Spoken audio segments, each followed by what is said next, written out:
Hello again YouTube. Just a quick video today on a new piece of kit I got, which is this lovely thing here. So this is an ultrasonic cleaner, this lovely stainless steel thing here. Basically what you do is you take things you need cleaned, and that could be a variety of things, from engine components, bike components, glasses, spectacles, call them what you will. And you put them in here and it'll clean them for you using the magic of sound. So, okay, I'll admit I hadn't really thought of buying one of these until I saw a GCN video on this where they, well basically, I think it was it Simon Richardson? No, it's the other one, whose name I can never remember. Sorry about that, whoever you are. But anyway, he cleaned his chain and cassette with one of these things and it looked pretty good. And I thought to myself at the time, it'd be nice to have. A nice to have, you know, not something that is essential. But anyway, they're not much money. I thought they'd be more money than they are. The one that I bought, this GT Sonic thingamajig, this was 69 quid, I think, from Amazon. Now this is only a 2 litre. They get more expensive as they go up the size, and I thought 2 litre, that's going to be big enough for my needs. And to be fair, having tried it out this afternoon, it is. So basically the theory of ultrasonic cleaning is that you put your whatever it is you're going to clean into a bath, and then you add a detergent or a solvent or something like that, and then basically you zap that with high frequency sound. Now what the high frequency sound does is causes little bubbles to form on the surface of the thing that's in the tank, and then, for lack of a better way of putting it, those little bubbles explode off, and as they explode off they carry dirt with them. Simple enough. So I thought I'd try this out on my mountain bike. So let's just have a look at that. So here's the trusty old Caliber Triple B, and as you can see, the drive train is in a bit of a rare old state here. I knew I was going to make this video, so basically I left it about 2 or 3 weeks without cleaning it or lubing it or doing anything to it. And as you can see, the chain is nicely caked in crap, as is the cassette, as well as most of the bike, to be honest with you. So this should be a pretty good candidate to test this thing on. Okay, so the chain and cassette are off the bike.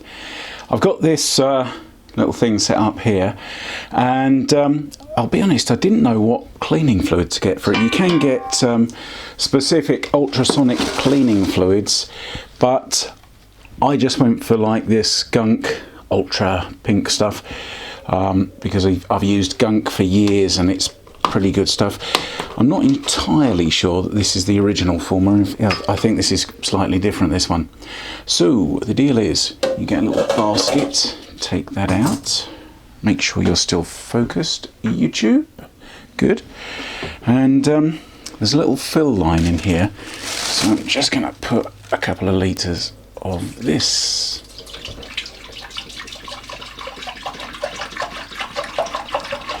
They tell you never to use the unit without cleaning fluid in it. Cleaning fluid of some description. Right, so let's just take it up to the line over there. Good. Right, now, put that somewhere safe. I'll put it down there, then I'll trip over it. Okay, so I don't know how much I'm going to get in this little basket. So let's get everything out of the bag. God, honestly, I don't think I've ever let a chain and cassette get this bad.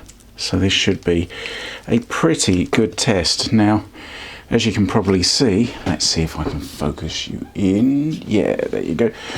Right, that is properly dirty, that chain, and you could just feel the drag when you were spinning the pedals round on it. Just the drag was enormous, and that will be all the crap that's built up in the rollers and between the plates. So the good thing about this thing is it should be able to extract the dirt from within. So dump that into the chain, into the little basket. Now I'm quite aware that I might not get all this in one. I might have to do a couple of passes at this, but let's give it a go anyway. And what I'm doing is I'm just knocking the worst of the bits of trail that are still adhering to this off before I put it in. And in fact, that basket might not even be big enough for my big sprocket. No, that's never going to work, is it, you prickian? We'll come back to that. Okay, so basket into the bath. There you go. Tuck the little handles in. Make sure you are still focused. Right, let's put some power in. Oh, right. So what you can do with this thing is you can get it to heat. So I'm going to set that, let's set that to about 30°C. So a little light tells me the heating's on. And in terms of cleaning,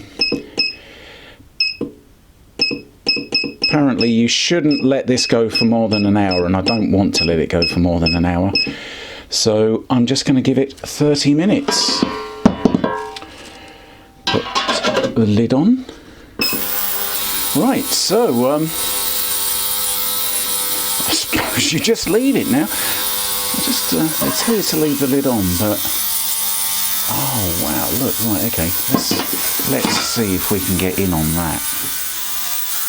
So what we've been going just over a minute, and already I can see the crap coming off of the stuff that's in there. That's pretty impressive. Right, okay, lid on. I'm going to leave that to do its thing, and whilst I do that, that gives me half an hour to go and clean the rest of the bike.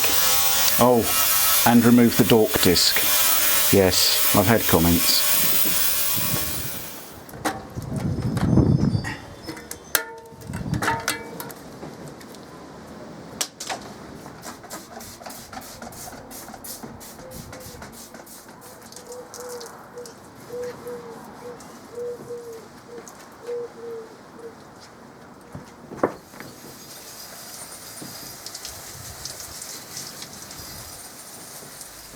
So, it's done.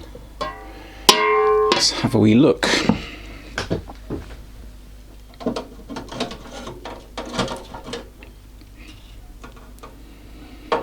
Okay.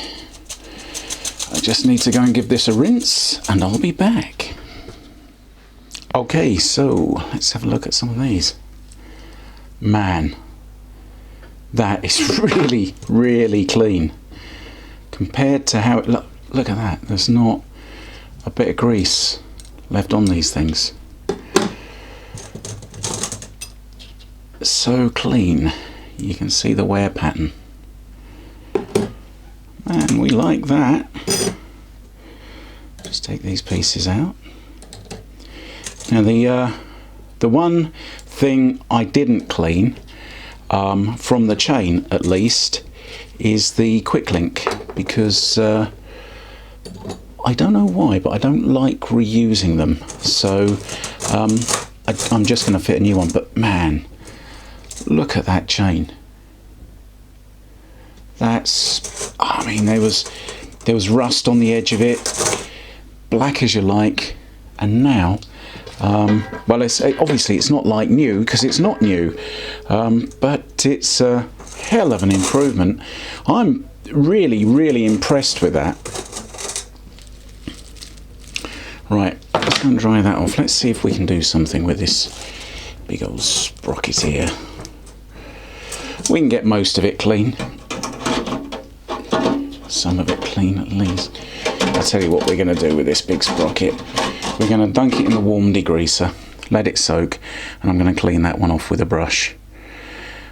Because I'll be quite honest with you, the Triple B is so low geared, I seldom use those gears anyway, so let's give that a soak and a wash.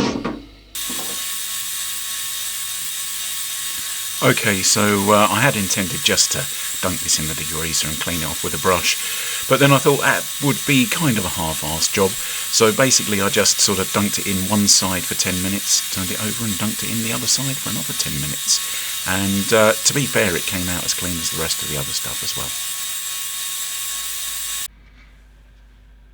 So here is the outcome, and seriously, this is probably the cleanest the chain has been since the bike was new. I'm really impressed with this. What I find is with my usual technique, which is just like a brush and a sponge sort of thing, you never get into the low points, so the inner plates are all still covered in crap.